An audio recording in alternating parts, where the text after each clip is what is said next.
Awesome. Hi guys, how are you? Doing well. How are you? Good, thanks. Awesome. So some of you who know me know that this presentation is going to be near and dear to my heart because the Illinois Learn to Hunt program is where I got my start. We developed some of these tools while I was there, and Craig and Dan have taken them far beyond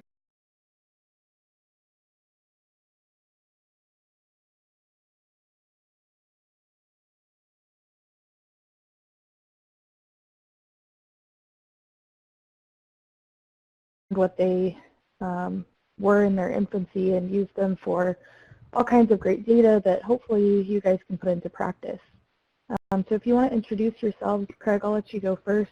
Who are you, where are you, and what do you do? Hi, I'm Craig Miller. I'm the program leader for the Human Dimensions Research Program and the PI for the Illinois Learn to Hunt program, both with the Illinois Natural History Survey, and we're located on the campus of the University of Illinois in Champaign-Urbana. My name is Dan Stevens. I run the Illinois Learn to Hunt program, which is a collaborative effort between the Illinois Natural History Survey and the Illinois Department of Natural Resources. And we focus on adult hunter recruitment, but we're a little different in that we're kind of research focused, so we really focus on the process and the research looking into how we can effectively recruit, retain, and re-engage hunters. Which is what brings us here today. Awesome, thanks guys. So it looks like you have your presentation up. Tech looks good, so whenever you're ready, go ahead and let the people know what great things y'all are doing. Perfect. So today we're going to talk a little bit about how we kind of use a research focus to drive our recruitment, our R3 efforts. So we're really going to focus on how we utilize surveys and a couple of other data sources to really refine our market segmentation so we can anticipate who our market is and then we can effectively reach them. What I'd like to do is just very briefly to make sure that we're all kind of operating off the same script. We have four major types of surveys out there: mail surveys, telephone surveys, intercept or on-site surveys, and internet surveys. For the sake of our program and what we do number one, mail surveys, and number three, intercept surveys.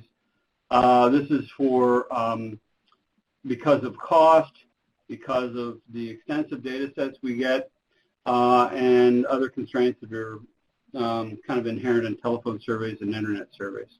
So telephone surveys cost a lot, and you get a very low response rate, at best maybe 10%.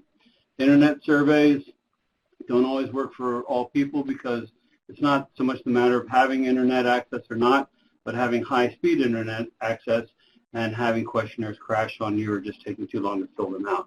So when I say surveys today, I'm pretty much talking about mail surveys, and then the intercept surveys are what we call evaluations. So the next slide here is looking at our model for what we're going to be talking about. This is pretty much the guiding principle for how we interact the Human Dimensions Research Program with the Illinois Learn to Hunt program. We have three major sources, or three main sources of our data that we use to go into our surveys. I'm going to talk about the top two, the census tract data and the harvest survey data, and then Dan will transition around this model and then come back to where Dan will talk about Google Analytics and Tapestry. So census tract data, we've used this pretty extensively for the R1, looking at potential new hunters. And we have done some modeling of license sales probabilities based on census tract data. And we've been able to define key characteristics looking at people who purchased licenses, have purchased them in the past, currently purchase them, and those who do not. And we've been able to define these demographic distributions across census tracts. We used urban centers initially to develop these models and then have taken it kind of the show on the road. Urban centers are good because the census tracts are really compact. When you get out in the rural areas, some counties might only have 4 census tracts throughout the whole county. But we use this then to use the samples of populations at large, the census tract data, and through a rather complex series of models have been able to predict the possibilities and probabilities for licensed sales, not just based on demographics, but also nearest proximity to hunting lands, access to vehicles, how many vehicles in the family, and so on. So I mentioned this article right here by Shohan Shong and myself, just as an example of how these data can be used, and you can look at this article and see if it makes sense to you. The harvest survey data is more geared towards retention and re-engagement than it is for recruitment. We conduct annual harvest surveys in Illinois of waterfowl hunters is one survey, a general hunter harvest, trapper data, which doesn't really affect us here, and a snow goose hunter survey for the spring snow goose season, as well as a lot of other kind of one-off or maybe small series of 3-year type of studies. We also have in our Human Dimensions Research Program grant, which is funded by Federal Aid and Wildlife Restoration. We have, every year we conduct an R3 survey. So it might be hunter recruitment one year, hunter retention another year, and then maybe looking at factors leading up to abandonment or attrition of hunters. So it allows us to, doing this type of a survey, allows us to understand constraints that current hunters might be experiencing. So, for instance, we will look at hunters and ask them if they hunt mainly on public land or mainly on private land, and what species they hunt. So if we have hunters who are hunting primarily on private land for deer, well, that brings up a whole different set of issues or constraints, or not constraints, than the person who hunts on public land. So in Illinois, the hunter on private land can get a county-based permit. Our counties serve as our wildlife management units for deer management. But if they hunt on public land, they have to apply for a special permit to hunt that public land. They may or may not get that permit. So this is the way through our harvest survey data, we can identify, well, this person hasn't gotten a permit to hunt deer on their public site for 3 years. They might be at risk for disengagement from hunting. We can, again, define this as species hunted. They might be able to hunt squirrels there, but they can't get a permit to hunt firearm deer. But maybe they hunt archery. Maybe we might identify, well, these firearm hunters are at risk for abandoning the sport because they're not getting firearm permits. Maybe we need to offer some archery clinics in this area for people who are not able to get firearm permits. So this is a way that we can use these data from these surveys to help define where we want to go with expanding our offerings as far as workshops for the Learn to Hunt program. Access is a huge issue in Illinois. The next topic in our model here is to select the samples of interest. Throughout my years of working here, and working not just in Illinois but in this field, I've had opportunity to interact with a lot of people from a lot of different public agencies. And so some of what I'm presenting here, such as sampling, are based on questions that I've answered and problems that I've seen with people in some of the surveys that they've developed and conducted. So it's really important to who is it you want to look at. So sampling is really, really essential. You have one shot to do it right. And if you don't get your sample correct, you aren't going to be able to draw inference to your population as a whole. So, for instance, if I want to look at lapsed hunters, well, I'm going to have to make sure that I have, enough people in the sample to make it worthwhile terms of statistics and inference. And secondly, I can't use current hunters, current license purchasers, because I'm looking for lapsed purchasers. So I have to go back several years to try to track the people who are moving in and out of the hunting population, both the churn and those who have left the population and haven't returned. So you have to be able to understand your stakeholder base. Say you want to do, people from the general public. Well, then you have to understand, be able to see what your population distribution looks like across your state. Do you need to do just a simple random sample of your population, which means in the case of Illinois, where we have 70% of our population lives in Chicago, in the greater Chicago metro region, versus what we call downstate or the rest of Illinois. And a lot of states are configured like that, especially in the West, where we have big population, urban population centers, and then very low rural populations for the rest of the state. How do you balance that? If you do a simple random sample, you're going to end up with a lot of urban people in your sample. That might be okay. You have to understand, is that what you want? Because you might have an underrepresented rural population. And when it comes to hunting, that can make a difference.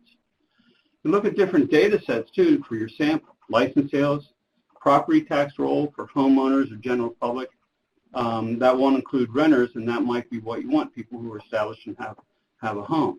And other rolls, other tax bases or other data sets. And these can be easily obtained to commercial entities and very reasonably priced.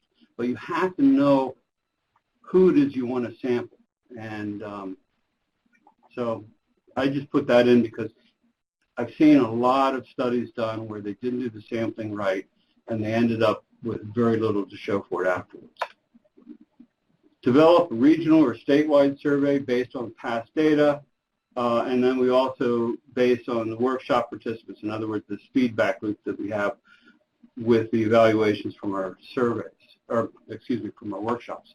So the survey questionnaire development, way too extensive, both in terms of the sampling and survey questionnaire development and administration. That would be a couple of webinars in and of itself. So what you're getting here is a really brief overview. It's too extensive to cover here, but a few tips. This is critical. It's critical with your sampling and with your survey development. You have to define ahead of time, what is it you want or need to know? Because that's going to direct everything you're going to do.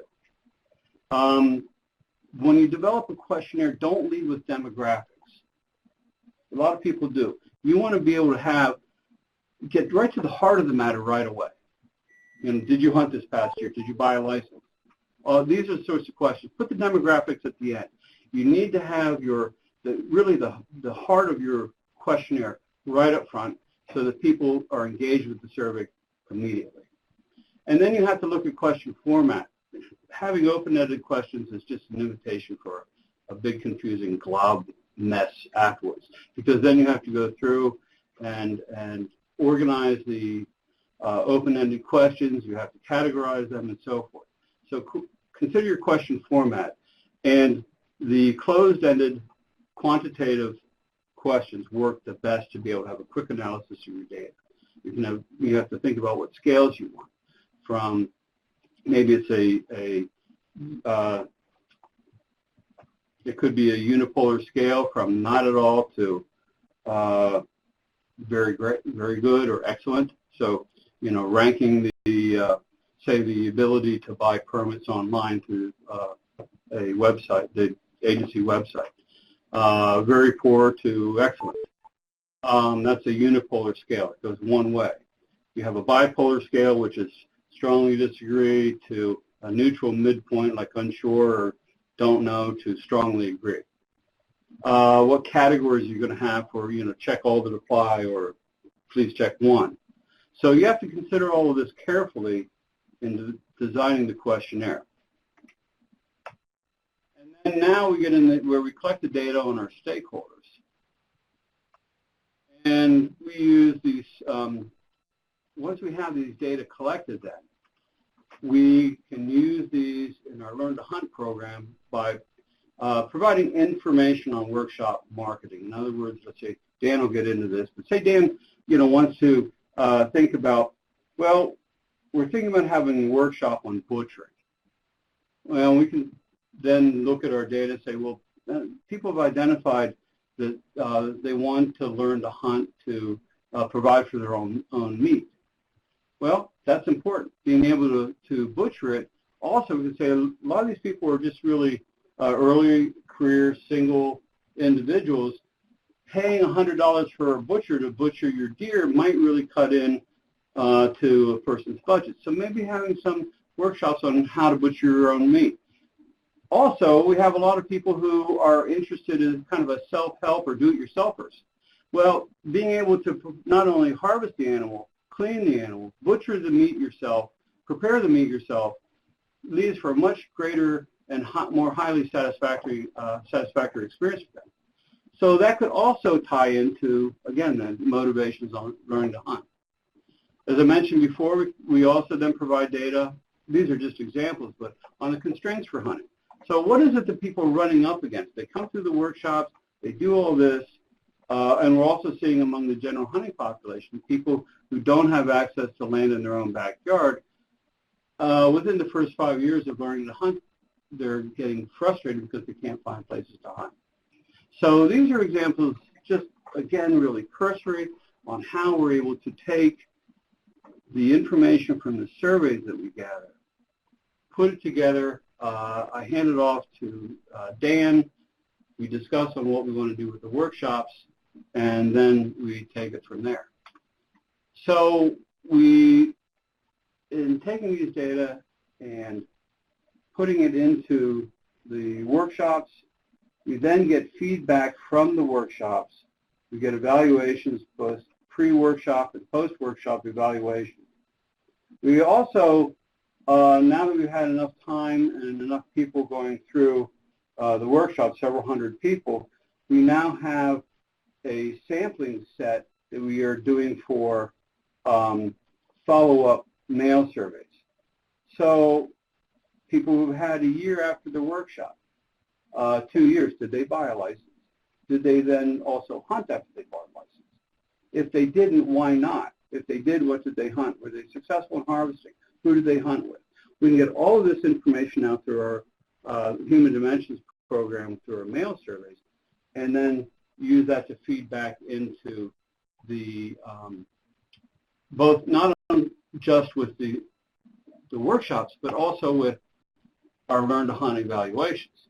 Because now we can look and say, okay, these were the people who, this were their motivations at the time of the workshop, and they were the ones who followed through, bought a license, and hunted. And also, some of them were successful. These were the people who attended the workshop for these other reasons, and they were less likely to purchase a license or follow through a hunt. And then we feed all these data back into what Dan's going to talk about here in terms of how does this match up to the marketing findings that we're doing. And it's a way of validating the survey results, but also validating the models we're using in marketing. And then we get some insight into maybe we need to tweak this a little bit over here. Not just the Learn to Hunt workshops, but now we offer specialty workshops, remote sensing, tracking, and so on. Because we find through our work with the workshop attendees and with some of our survey data that this is also a problem for some people in beginning to learn to hunt if they don't have a mentor or family member to help them and learn this on their own. So this is very brief. It would probably take a long time to, much longer than we have here, to really put some meat on these bones.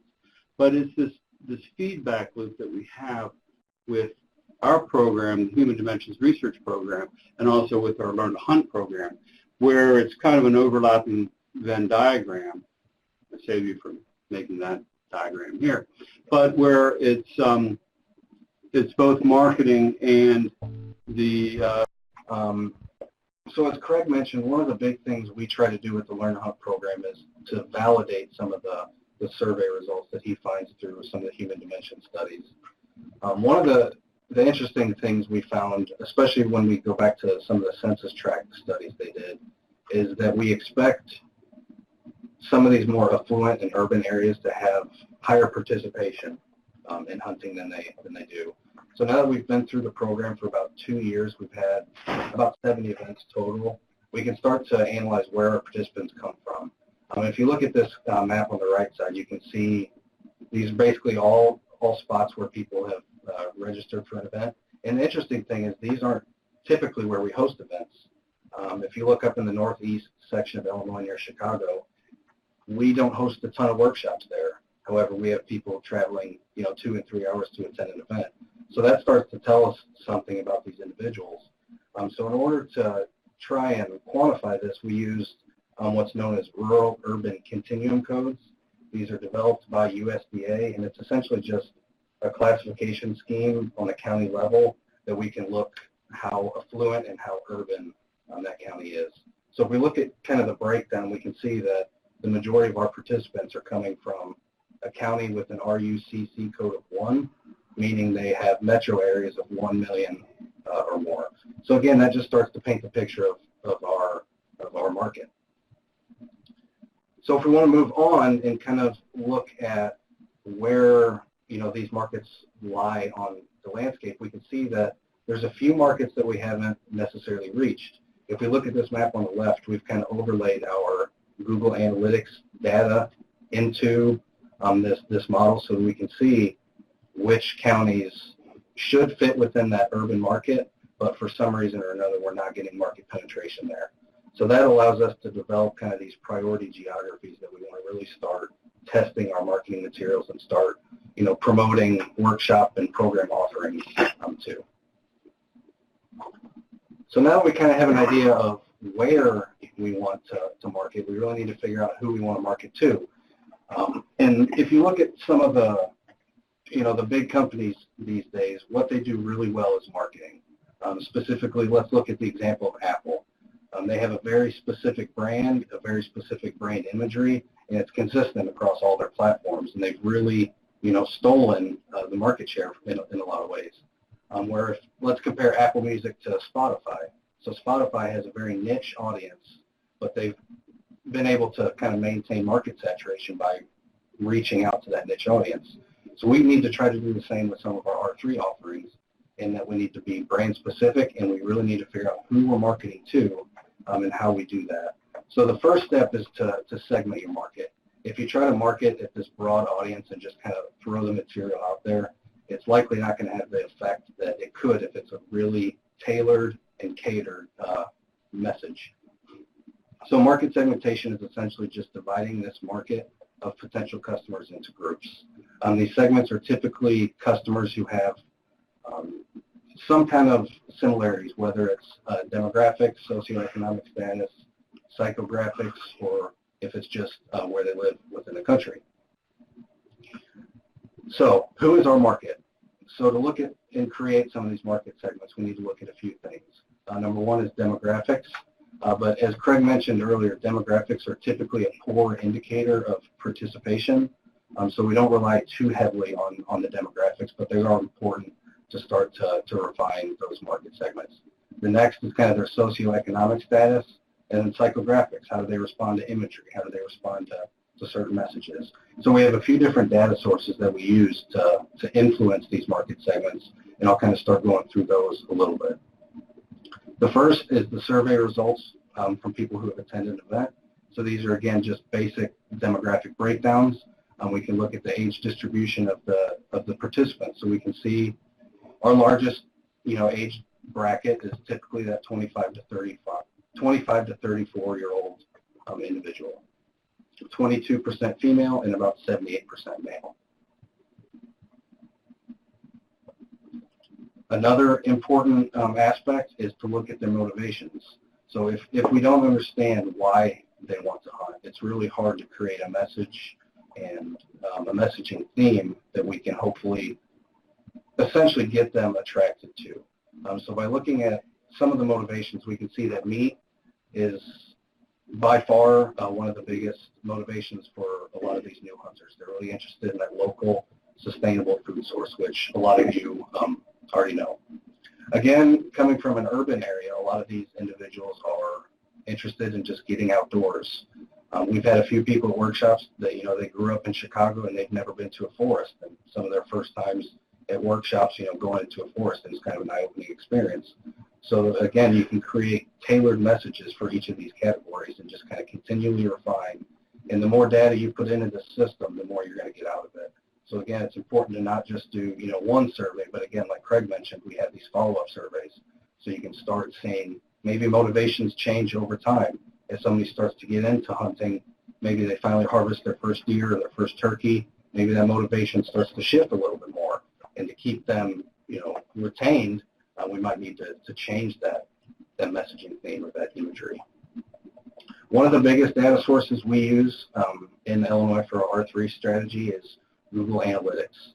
So we all know that Google is kind of all-knowing about everybody, and it's time that, we as a hunting and conservation community start using some of the tools that traditional companies are using.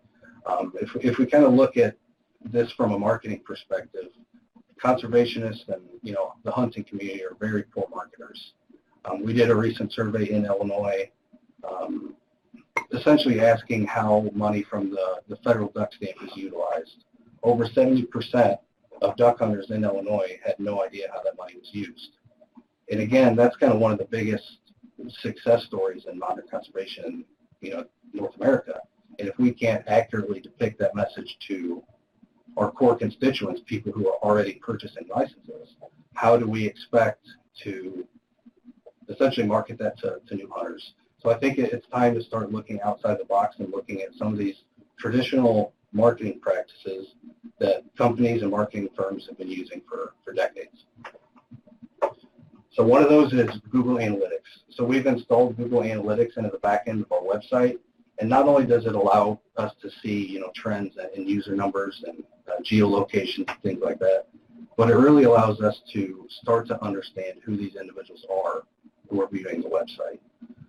So one of these kind of analytical categories that Google has developed is called affinity categories. So essentially, based on a user's location, their website traffic, what social media channels they use, where they go, what they watch on YouTube, what kind of music they listen to, they start to lump individuals based on, like-minded similarities.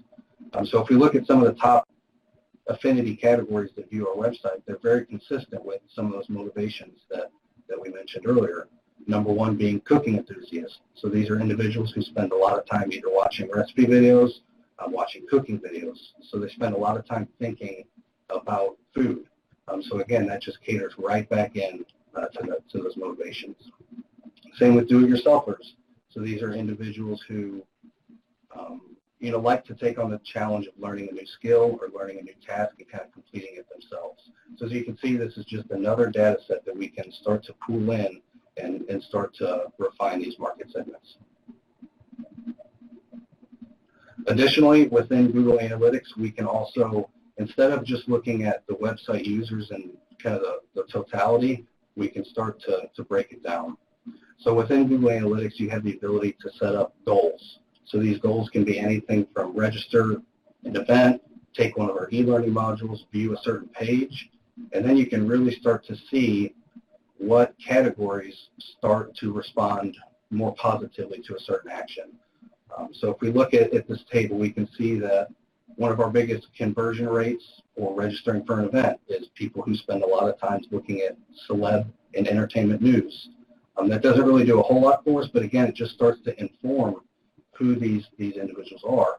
So likely those individuals who spend a lot of time looking at, celebrity and entertainment news, they're probably fairly consistently on social media, they're on these different platforms, and we can start to, again, define those market segments.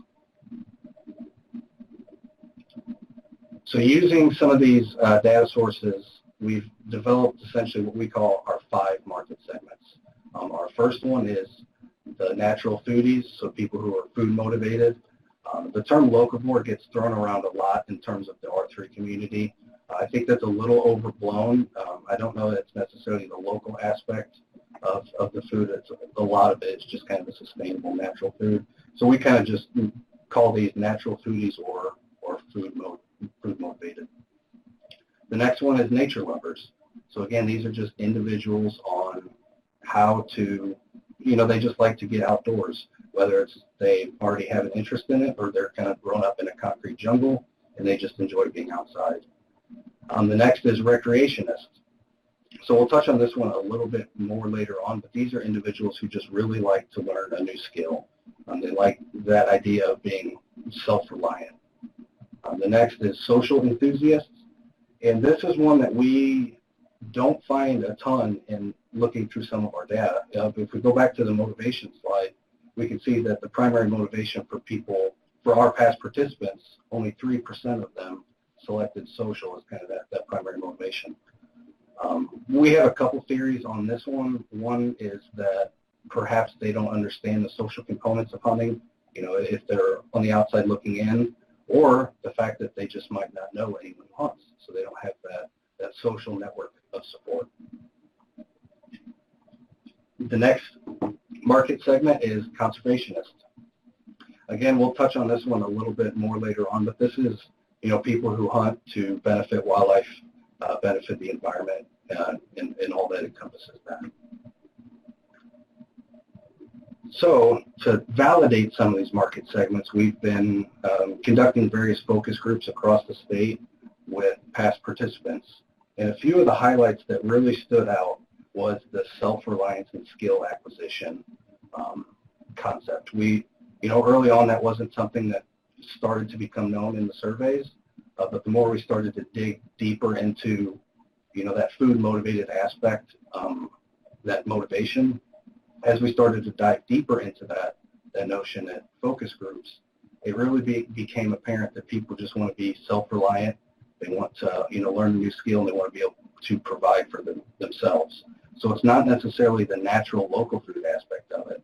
It's that they get to take part in the harvest and the preparation and everything that involves hunting. The next is the majority of participants, about 85%, cited conservation as a justification for hunting and less of a motivation.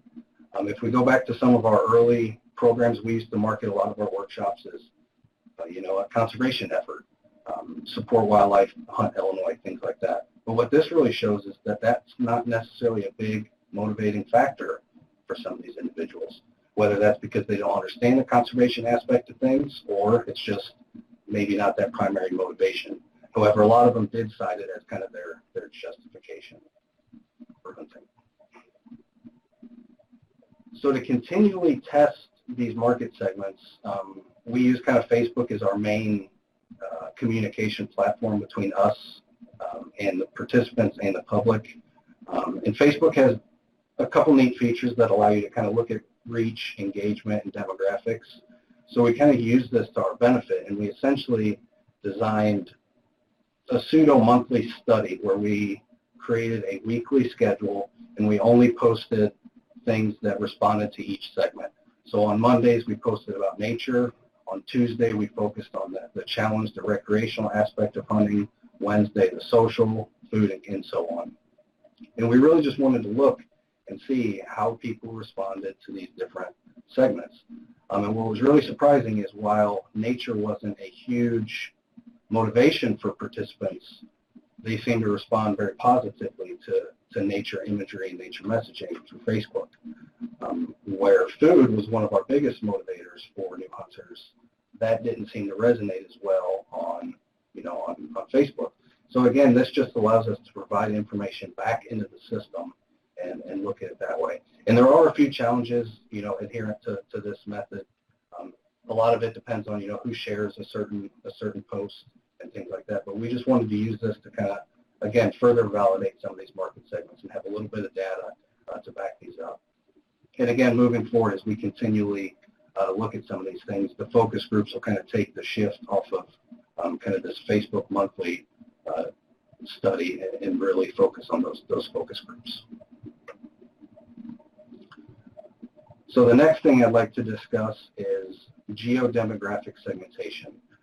So Esri, the company that puts out ArcGIS, has developed essentially a classification scheme that bases neighborhoods based on certain socioeconomic and demographic characteristics, and it's called Tapestry. Now, the cool thing about Tapestry is you can go all the way down to the census tract level, or you can go to the zip code level, you can go to the voter district level, the county, the state.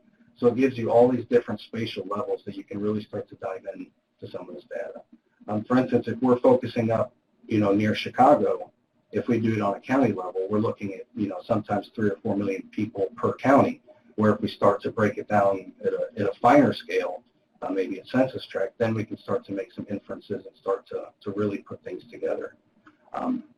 But essentially, Tapestry is this classification scheme that Esri developed that uses data from the 2010 census, American Community Survey, Experian's in-source consumer database, and then a GfK MRI survey. So again, these are all kind of technical names, but the main point here is this is a tool that companies have been using for decades to effectively campaign and market their products to a certain area. So what we did is we started with essentially all the people who've attended a workshop since the program began about 2.5 years ago, and based on those surveys, we were able to get their home address. So we were able to connect their home address to a Tapestry segment and then start to essentially predict, we have these top 5 Tapestry segments. These are consistent across the board. We start to see a lot of participants attending an event that happened to be in this Tapestry segment. So you can see affluent estates is kind of our largest Tapestry segment, and those are areas that are, again, obviously very affluent. So an example of some of the data that you can obtain through Tapestry, it really starts to give you some really good insight into who these people are and kind of who lives there. So you can see occupation by earnings, so you can start to see, who are the big earners in that area, but also what do the majority of people in this specific Tapestry segment, what do they do for a living? What's their median household income?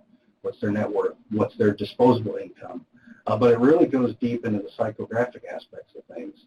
So it can look at how they respond to certain imagery, how they find out about their news, where do they spend most of their time, on the internet. And this really allows you to be able to put a marketing plan on the ground and start to reach these individuals. And so now that we kind of have this dominant Tapestry model of these top 5 segments, we can essentially pick the geographic scale and start to look at where these individuals are in Illinois. So for instance, this area is kind of the Chicagoland area, for lack of a better term. But again, we can start to see where we expect potential customers or potential participants to live. And that allows us to really start putting effort into the ground. So instead of just having a broad scaling marketing campaign that you just distribute, we can really start to localize it and really start to focus in on the messaging as well as where and how we're distributing that message. So a quick example, if we happen to find a Tapestry segment near, let's say, Chicago that is very food motivated, one of the localized campaigns that we've developed is this term called Reduce Your Carbon Footprint, Hunt Illinois. So essentially with this, we analyze essentially the edible venison harvested per year, and then we were able to calculate greenhouse gas emissions for that amount of edible venison versus that amount of beef and pork and chicken. And so this is a little bit different rather than just the food motivated aspect of things. It really goes into that natural food. A lot of people are, jumping on the green train lately. So this is a great message that shows that not only are you providing your own food, but you're also reducing your greenhouse gas emissions by doing so. And again, a lot of the survey data that Craig discussed earlier was used in developing these numbers. So for instance, we were able to calculate that the average Illinois deer hunter produces 588 pounds of CO2 equivalent per season. And we were able to do that by using some of that survey data and how often they drive, how far they drive per season, and things like that. And we're really able to start to paint a picture that if we look at venison versus beef emissions for about 8.5 million pounds of edible meat, we can see a pretty stark difference in the amount of CO2 emissions from venison versus beef. So again, this is just using some of this marketing material in a different way. Instead of just saying, hey, you know, eat local, hunt Illinois, we're starting to get into some of those things that these people have emotions for. And again, Tapestry really provides a lot of information into this. So instead of just looking at how often they purchase meat, it goes into how often they purchase at a Whole Foods store, how often they purchase locally sustained harvest at a farmer's market.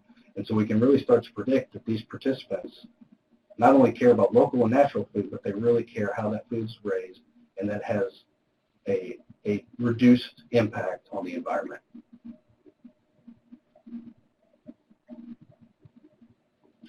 Another localized campaign is nature lovers. So again, this doesn't have a pretty picture of, you know, a deer standing in the field, but it really gets into the aspect that hunters are kind of, they put their money where their mouth is, so to speak. And again, a lot of this data comes back from the surveys that Craig discussed earlier, specifically that the vast majority, about 70% of Illinois duck hunters do not know how federal dollars from the duck stamp are utilized. So not only was this a campaign to show, you know, the benefits of hunting, but it's also to show the relevancy of hunting to, you know, modern society. So we're showing, you know, this is why hunting is important. But it also educates the current hunters. So you kind of get that R1 and R2 aspect, as well as some R3 in this message. We've had very positive responses to these messages. Some of these infographics have been shared over 50,000 times on social media. So this messaging has been kind of at the forefront of our program. But again, it's using the surveys and using all of these different modern tools that traditional marketing companies have been using for decades, and just using them kind of to our advantage. So moving forward, we're going to continue refining this total model that Craig discussed earlier by adding in some license buying behavior data. Again, increase sample size from LTH events. As we keep having these learn to hunt events, our sample size is going to continually grow and be able to feed back into this model, and so that we can really start to dive into it. We're also going to continue our focus groups of Learn to Hunt participants, and we're also going to look into hosting focus groups for current hunters as well as lapsed hunters, so we can really start to dive into those constraints and provide some sample, you know, imagery and sample messaging things that we think would resonate, and see how they do. So before we launch any, you know, big marketing plan, that we have kind of the data to back things up. Additionally, with the Human Dimensions program, we're also launching a public R3 survey, so we're going to look at essentially how does the general public respond to hunting. So one of the big questions is, again, it's really getting back into this food-motivated aspect of things, so understanding how people purchase their food. And again, it's going to allow us to assign a lot of that survey data back to the census tract level, and we can start to validate some of that Tapestry data as well, and start to really predict not only where we expect our potential customers to reside, but how we can reach them, and then what messaging we can reach them with. So with that, I think we have a little bit of time for a few questions. Awesome. Thanks, guys. That's a lot of information. So I'm hoping that people will go back and maybe watch this again, digest, even contact you guys with further questions. Is that okay? Yes, that'd be great. Great. And we also have our annual report for the Illinois Learn to Hunt program that was just finalized a couple weeks ago. I will provide that, so in the follow-up email it can be sent out, or I can also post it on the CAS R3 board as well. And that kind of goes into a little bit more detail of how we kind of step this model down and how we actually apply it on the ground. As well as links to our website for the Human Dimensions Research Program, where all of our reports, including our R3 studies, are available online. Awesome.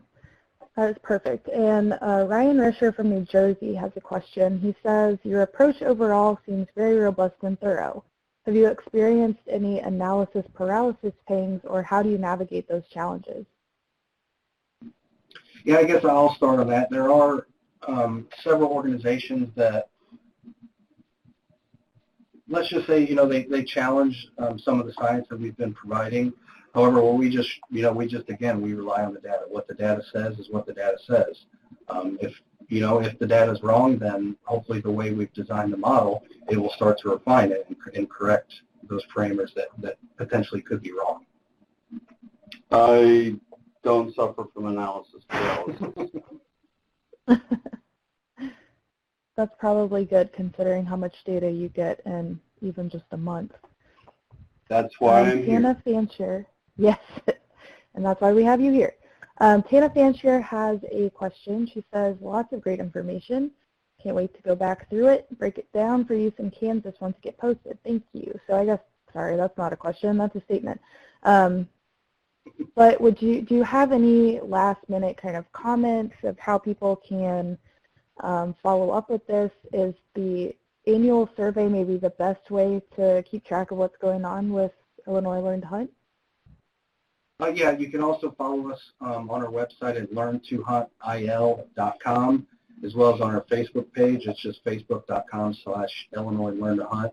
And since we have a few minutes, one thing we've really noticed the past few months is people are busy. I'm sure you guys all see it. They might register for an event and they might not show up. People have busy schedules. So we've launched a series of e-learning modules that they're not necessarily designed to supplement the Learn to Hunt workshops or to augment the Learn to Hunt workshops. They're really there to supplement it. And again, having people go through this online platform, we just collect more and more and more data as we go on. So not only do we have Google Analytics built into the e-learning modules, we also have brief surveys at the end of those, so we can really start to again figure out and understand who these individuals are.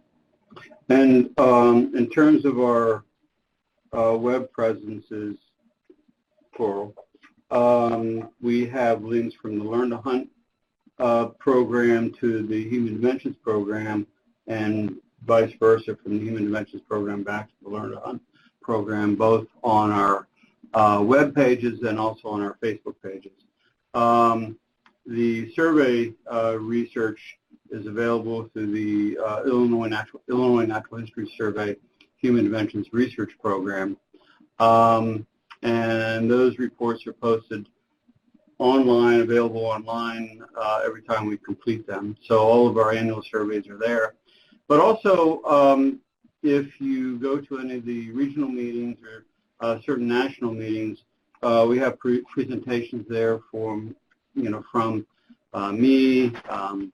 the Learn to Hunt staff, and so forth. So there's another avenue to at least see what we're doing, interact, and ask questions. But my email is open, Dan's email is open.